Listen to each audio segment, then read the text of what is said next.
Well, the four-day Republican National Convention just wrapped up with a lengthy speech by Donald Trump, his first since an assassin opened fire on his rally in Pennsylvania on Saturday. Trump has formally accepted the Republican presidential nomination and for what he said would be the first and only time recounted the assassination attempt. The former president took the stage with a bandaged ear only days after surviving an attempted assassination in Pennsylvania to accept the GOP presidential nomination in Milwaukee. Now, his speech was widely viewed as a test of his plea for unity, an opportunity to temper his signature incendiary rhetoric. While it began on a personal tone, it soon turned to familiar Trumpian talking points on foreign policy, the economy, energy, as well as immigration. Here are the key takeaways for you. Supposed to be here tonight. Not supposed to be here. Yeah.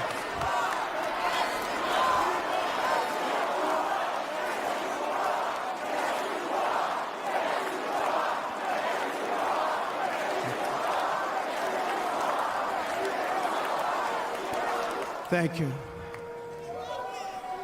But I'm not. And I'll tell you, I stand before you in this arena only by the grace of Almighty God.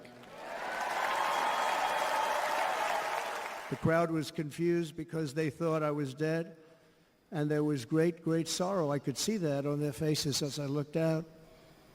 They didn't know I was looking out. They thought it was over. But I could see it, and I wanted to do something to let them know I was okay. I raised my right arm, looked at the thousands and thousands of people that were breathlessly waiting, and started shouting, "Fight, fight, fight." In that spirit, the Democrat Party should immediately stop weaponizing the justice system and labeling their political opponent as an enemy of democracy. Especially since that is not true. In fact, I am the one saving democracy for the people of our country.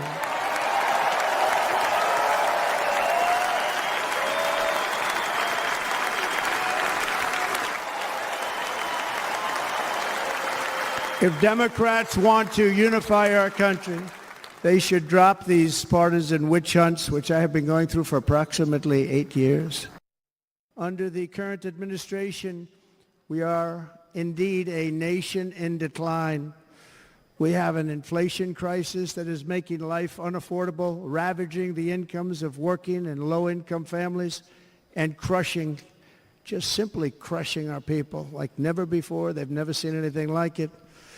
We also have an illegal immigration crisis, and it's taking place right now as we sit here in this beautiful arena. It's a massive invasion at our southern border that has spread misery, crime, poverty, disease, and destruction to communities all across our land. Nobody's ever seen anything like it. War is now raging in Europe and the Middle East. A growing specter of conflict hangs over Taiwan, Korea, the Philippines, and all of Asia. And our planet is teetering on the edge of World War III. It's time for a change. This administration can't come close to solving the problems. If you took the 10 worst presidents in the history of the United States, think of it, the 10 worst, added them up, they will not have done the damage that Biden has done. Only going to use the term once. Biden. I'm not going to use the name anymore, just one time. The damage that he's done to this country is unthinkable. It's unthinkable. Together we will restore vision, strength, competence, and we're going to have a thing called common sense making most of our decisions, actually. It's all common sense. Just a few short years ago under my presidency, we had the most secure border and best economy in the history of our country, in the history of the world. We had the greatest economy in the history of the world. Inflation has been a killer for our country. I will bring back the American dream. Under the current administration, Russia is after all of Ukraine. Under President Trump, Russia took nothing. Our opponents inherited a world at peace and turned it into a planet of war. We're in a planet of war. Look at that attack on Israel. Look at what's happening with Ukraine. The cities are just bombed out. How can people live like that where buildings, massive buildings are falling to the ground? It began to unravel with the disastrous withdrawal from Afghanistan, the worst humiliation in the history of our country. We have never had a humiliation like that. Katherine, you just probably heard the only man on the planet who can stop wars with a telephone call. What do you have to say about the tone of Trump's speech, though? Any drastic changes, or did he sound quite a lot like his old self? Well, I think he did indeed sound a lot like his old self. I heard the first 10 minutes of his speech. I was inside the convention center right behind me. The first 10 minutes were very quiet, very thoughtful. He said that he would recount the experience of surviving the assassination attempt, and he would only tell that story once for the crowd inside the convention center. They were very moving. He seemed very different and very moved. But as the speech grew longer, as the night went on, we started to see the old Trump, and we saw some flashes where he seemed to be fighting against his nature, where he would start to mention President Biden. He never mentioned President Biden by name, but he would start to refer to him. He would go back to some of his familiar themes about the killing fields of our cities, about the crime and anger of illegal immigrants in this country. All of the familiar things we've seen from President Trump over these past 9 years came back tonight in this speech. He did mention, though, that he had been told by Franklin Graham, the pastor, and by others that he needed to dial back the language, he needed to dial back the angry sentiments, and he seemed to be fighting against those two impulses throughout this evening's lengthy speech. Well, Trump did shift away from his message of unity and details of his shooting, and he went back to the partisan attacks for which he's so well known fairly quickly. But Katherine, Trump has made several false and misleading claims in this convention speech, including that the US has had the worst inflation ever while Joe Biden was in office. But during Biden's presidency, in June 2022, consumer prices actually rose by an annual rate of about 9.1%. And its highest level since 1981, but not of all time, right?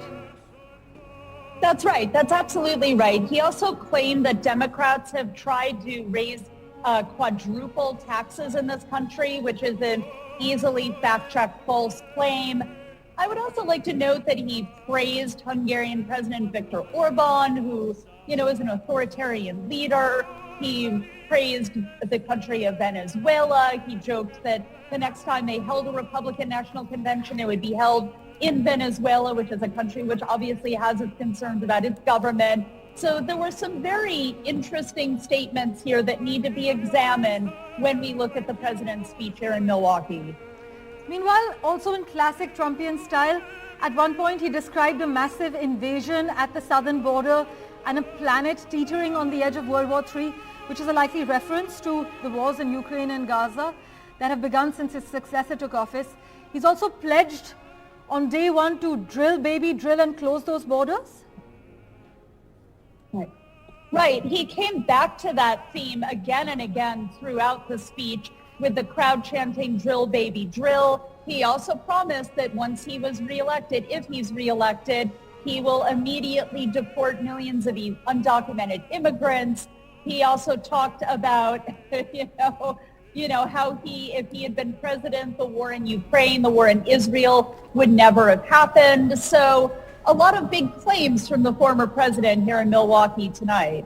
In fact, he also made his first foray into the well-trodden path of 2020 election denialism fairly early in his convention speech, saying that they used COVID to cheat. That's right. He again claimed that the virus came from China.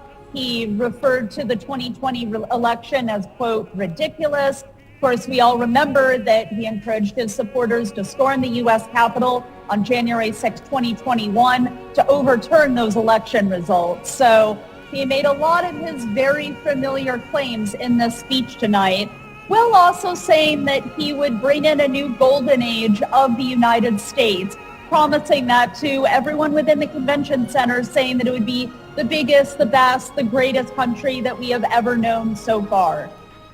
Additionally, Trump also claimed that the Biden administration took our energy policies and destroyed them, and then they immediately went back to them.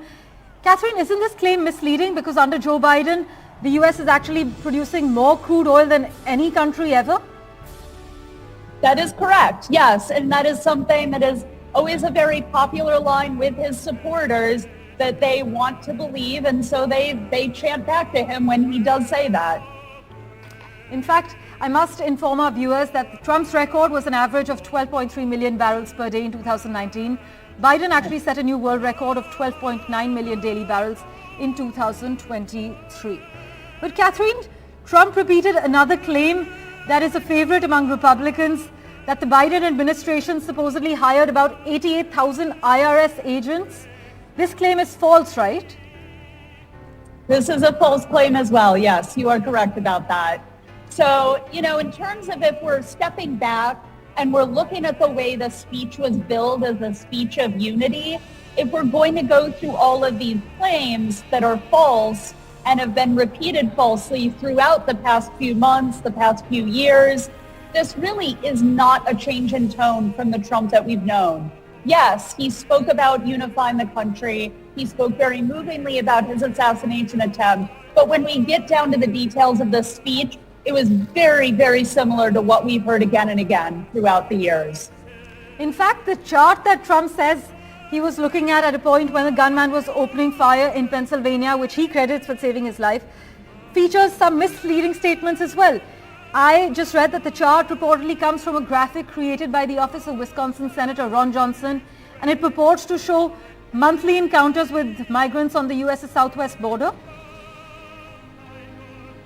That's right. Yeah, Trump counts the way undocumented immigrants are apprehended at the U.S.-Mexico border differently than the way it is officially counted, and he uses those statistics to look and make the immigration crisis appear larger than it is. Right. Former President Trump took the stage with a bandaged ear. He's made a lot of claims, many of which have to be fact-checked as they are misleading, but he has vowed the largest deportation operation in the history of America. Thanks so much, Katherine, for joining us with the latest from Milwaukee. Really appreciate your time. Well, Donald Trump's speech, clocked at more than an hour and a half, is the longest televised speech given by a presidential hopeful accepting the nomination. Trump's speech broke records he'd already made while accepting the Republican Party's nomination for president in the 2016 and 2020 elections. This is according to data from the American Presidency Project. Now, at first, Donald Trump adopted a tone of unity, but many say quickly lapsed into familiar partisan attacks, such as accusing Democrats of weaponizing the justice system. We have with us Editor-in-Chief of News Mobile in Saurabh Shukla joining us on the broadcast to analyze Trump's comments and the RNC as a whole. Thank you so much, Mr. Shukla, for making time for us. While Trump's speech, widely viewed as a test of his plea for unity, it began on a personal tone. It soon turned to Trumpian talking points, misleading statements and lies. After this speech, you think Trump has shown little appetite for changing his ways, changing his tone and his words? Donald Trump is known for his Trumpism, but I can tell you that when he started off, he was a subdued Donald Trump. And certainly that assassination attempt seems to have had some kind of an impact. But obviously, he can't go away from what, that he's known for. But if you ask me, talking to a lot of analysts here in the US and a lot of voters, I think he made a performance which will only help him in these elections, Parmeshwar, because something which he did very well, one, he addressed his own gallery, which is the core Republican base, but he also went out to speak to other voters who are undecided, especially in the swing states in the US.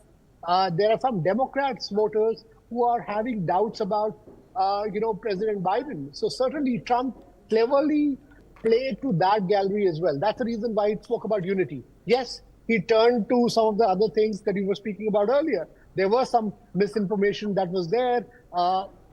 claims which are fact-checked and found to be not true. All that was there. That's classic Donald Trump. But if you ask me in terms of the performance, he played to the gallery and he did it well because he knew that he has a role that he has to play. And after that assassination attempt, a lot of sympathy factor is also played in for him. And he made sure that was there. If you saw the visuals that were played out, it was very well calibrated. And I would say that the Republican strategists did a fine job in making sure that he stuck to the script. He obviously did his own bit of Trump humorism, which he does, saying that, Kim Jong-un, has been missing him. And his comment about Nancy chats Pelosi. with a couple of world leaders. Yeah. In fact, some political experts actually argue that this was an echo of former President Ronald Reagan, who also projected strength and humor after being shot back in 1981. Reagan was politically untouchable from that point on. But you think things are expected to be similar for Trump? And I want to bring in a very, very important point. I'm glad that you brought Ronald Reagan. Ronald Reagan is a very, very well-regarded president, a Republican president. He also had a very famous speech on immigrants. Donald Trump spoke about legal immigrants. So he made a distinction about skilled legal immigrants here and illegal immigrants, which will be a good news for the Indian immigrants who are there in the US. A lot of IT professionals were very worried about a Trump presidency, but I think he assuaged that fear. And that is something which, if he holds down to that, that will be good for Indian professionals who are there in the US. But if you see his foreign policy, obviously he's talking about ending the Ukraine war. He's also trying to say that he will end the Middle East conflict, whether he's able to do that or not. But at least these promises augur well for the global politics. But having known, and I've interviewed him in the past, interacted with him, but he can be very unpredictable. But he's somebody who has a conviction on certain issues. So that's the reason whether it comes to foreign policy or to the economy, he has a certain conviction. He's talking about lowering taxes. He spoke about that how he met a waitress in Nevada, and when she told him about taxes and tips, he decided that he's going to end any taxes on tips. So these are populist things that he's talking about because he's very smart on that. And if you ask me, as of today, as we evaluate the US politics and the election process, he has an edge following this speech, Parmeshwar. In fact, a lot of polls also indicate the same, Mr. Shukla. But Democrats' reviews of Donald Trump's convention speech are actually in, and they are overwhelmingly and unsurprisingly negative. In fact, one Democratic advisor has said that he has not changed, he has not moderated, he has gotten worse. What are you picking up on, Mr. Shukla? What are the Democrats saying?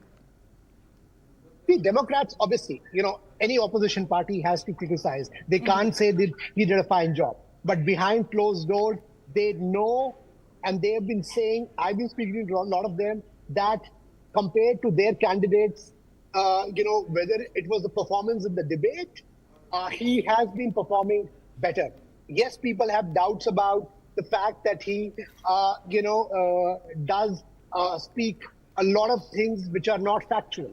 But compared to President Biden, in terms of the performance matrix, especially when it comes to voters, the core voters are not the voters who fact check you on every issue. So for them, he is being, addressing to the gallery, and he has been performing well. Democrats, I have to tell you this, there is a strong possibility that President Biden may be forced to withdraw his candidature. It remains to be seen who will take his place, and can that Democratic nominee take on this new avatar, so to say, of Donald Trump? Can he really take him on, especially in the swing states? That is a big question to be answered. But for now, if you see his performance in the Republican convention, Donald Trump has an edge because of the fact that not only did he, address his core voters, he also spoke to some of the other undecided voters, which will be critical in the upcoming US elections 2024. Of course. Parmeshwar? Mr. Shukla, as we wrap, Donald Trump also claimed tonight that the Biden administration took his energy policies and destroyed them, and then they immediately went back to them. Now, we know that this claim is misleading because under Joe Biden, the US is actually producing more crude oil than any other country. What do you have to say about the misleading statements and lies that were basically pronounced from the stage tonight at the RNC? No, I agree with you. I know that Joe Biden's energy policy has helped U.S. and also in some ways stabilize global oil prices. And he's had a good energy policy. In fact, on critical minerals, specifically, I think U.S. has taken a lead on making sure that they have a policy on critical minerals, which was very, very pivotal for them and addressed the national security needs. I know that Mr. Trump's statement there were not factually correct, but these are the things. That's what I was trying to tell you. His core constituency is more bothered about the semantics, more about the atmospherics, and he addressed them very well. If you see the delivery, if you see the performance of what President Biden had in his debate with Donald Trump and Donald Trump's speech now, and also situation has changed. Following the assassination attempt, he also has got a lot of sympathy factor of having somebody who's a strong president who is fighting for the American people. And I can tell you, based on as things stand today, certainly he has an edge compared to President Joe Biden. But it remains to be seen who Democratic Party is going to nominate as the next candidate, because that's what I'm hearing from our sources, that there's a strong possibility that this weekend President Joe Biden may announce that he will not be the Democratic candidate. But this is all in the realm of speculation as of now. There's no confirmation, but that will decide what really happens in the election 2024, because there's 3 months to go and politics is the art of impossible. Absolutely. Always a pleasure to chat with you, Mr. Shukla. Thank you so much for making time for us. Pleasure. Let's wait and see if the sympathy that Trump has garnered actually translates into electoral gains in November. Meanwhile, as Mr. Shukla was highlighting, Joe Biden, multiple reports state that this weekend he could make a decision on whether to step down from this presidential race in November. We also have with us on the broadcast Adelle Malka Nazarian, American media personality and political analyst. Thanks so much, Adelle, for joining us on the NDTV network. For a convention that has been remarkably well produced, and given the level of energy from the stage, from opening acts by wrestler Hulk Hogan to singer Kid Rock, some argue that the speech landed with a thud. Do you think so? Oh, I think quite the opposite. I think that this is a completely reinvigorated Trump. I mean, he's calmer, he's in control, he's not, attacking. He mentioned he was going to only speak Joe Biden's name once throughout the speech, and then he didn't mention him again because I don't think he felt the need to. This is a different Trump who has been given a second chance at life and who I believe is having a commanding control over his narrative. I really wish that we'd seen this side of him during the last election cycle. I think we would have seen a very different result had that been the case. So I don't think it was a disaster. I think that was one of his more powerful, impactful speeches, frankly. So Adelle, Donald Trump claimed tonight that the Biden administration took their energy policies, destroyed them, then they immediately went back to them. This claim is clearly misleading because, as I've pointed out on our broadcast before as well, under Joe Biden, the US actually produced more crude oil than any country ever. In fact, there were over 20 misleading statements made at the RNC convention speech. What do you have to say about these misleading statements and lies? Look, I think that waging wars is a very expensive endeavor, and it's, the cost of freedom is also expensive. But I think that what Trump said, which is really important, is that if he were president today, that these wars wouldn't have happened. And you have to think about it. If those wars weren't waged, would the amount of crude oil that's being produced have increased? Was it an attempt to offset the cost of war, unfortunately? And who's really, I know that the price of oil and gas throughout the world was benefiting because of that. But at the end of the day, the president's supposed to serve the American people.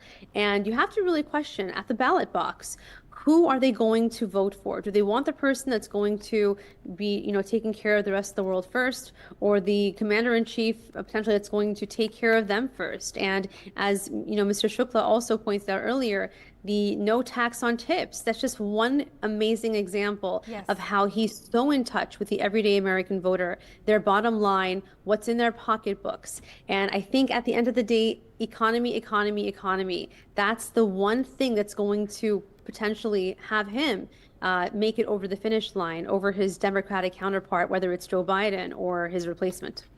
Indeed. Meanwhile, the GOP tried to appear as a unified front this week, with many of Trump's one-time presidential rivals appearing as campaign surrogates. We saw Nikki Haley, we saw Vivek Ramaswamy on the stage at the RNC. In comparison, you think the Democrats have been in disarray over the top of their ticket? I think that it's clearly by the reactions. First of all, the fact that he extended an olive branch to Nikki Haley, I was very surprised. Frankly, I don't think that we would have seen that occur had he not had that near-death experience on Saturday. I have to tell you. He's a changed man. I think the Democrats are a bit in disarray. They saw this empowered Trump tonight. Of course, they're attacking him. I definitely don't see the same sort of unity on the Democratic Party side. They're still deciding. They're very divided. They're still deciding if they're going to try to force Biden to step down. So yeah, to be expected. This is potentially another chance for the Republican Party to honestly regain itself, regain some footing if they can carry this out the right way. Well, then of course we know Trump is ahead in this race and Democrats are currently in turmoil. But a boring speech poorly delivered may have had nothing to do to move the needle at the moment. Is it fair to say Trump may be happy to leave the needle where it is? I have to say, boring in terms of less attacks. Absolutely. He's, again, a different person. He's the same person, but a different perspective on life, I would say. So I'd say he was very calculated. And yes, some obviously enhancements of information. It happens with everyone. We're used to this. It's par for the course with politicians.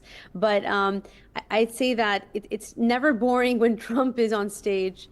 And you can say that again. Yeah, sure. It's never boring when Trump is on stage. And I'd have to say that he definitely is in a more secure place with himself, knowing that, for example, if the election was held again today, tomorrow, next week, I think he'd definitely win. 3 months away, of course, we don't know what kind of surprises are in store. The infamous October surprise is what we're all looking out for. But if we're taking a look at it today, I think he definitely knows he's got the lead, and that came across in tonight's speech. Well, Adelle, such a pleasure to chat with you and hear your thoughts regarding the Republican National Convention. Thank you so much for joining us on the NDTV network. Well, the 4-day Republican National Convention has wrapped up with a lengthy speech by Donald Trump, his first since an assassin opened fire on his rally in Pennsylvania on Saturday. Trump has formally accepted the Republican presidential nomination, and for what he said would be the first and only time he recounted the assassination attempt because it was too painful for him to bear. The former president, took the stage with a bandaged ear. He has lashed out at his opponents at the Democratic Party, but his speech was widely viewed as a test of his plea for unity and opportunity to temper his signature incendiary rhetoric.